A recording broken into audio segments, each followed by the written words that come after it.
Oui, Monsieur le Président. Pour ce qui est de la politique du numérique conduite par M. Delbar, dans la forme, rien à redire. M. Delbar applique à la lettre les directives de M. Rifkin et aussi de M. Juncker. Mais j'en appelle à votre vigilance, car s'il apparaît vertueux de vouloir ouvrir les actifs et plus largement nos entreprises à l'ère numérique, il y a une réalité dont nous ne pouvons pas nous soustraire, à savoir que le tout numérique est la logistique indispensable à la mondialisation. En effet, selon France Active, le passage au numérique aux États-Unis a eu des effets dévastateurs sur tout un pan de l'économie. Je cite, « Les gains de productivité dus à l'extension du numérique se sont faits via la disparition d'entreprises de petite taille et, selon France Active, peu productives, au profit de grandes entreprises productives.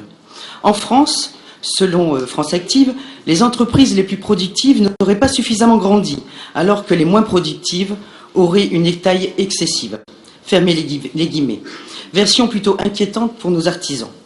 Sans oublier que le numérique tel qu'il est porté dans notre région est une volonté non dissimulée du MEDEF qui y voit un regain de flexibilité dans nos entreprises. Venant d'eux, ça fait froid dans le dos. Je ne peux pas oublier que vous êtes ici réjouis de l'installation d'Amazon dans notre région, et pas plus tard que tout à l'heure. Regardez ce qu'a lancé à Seattle ce groupe tentaculaire, le supermarché sans caisse et sans salariés. Encore une fois, vous n'aurez pas su protéger nos habitants d'une culture d'entreprise qui ambitionne de tuer le salariat, en plus d'avoir tué la concurrence.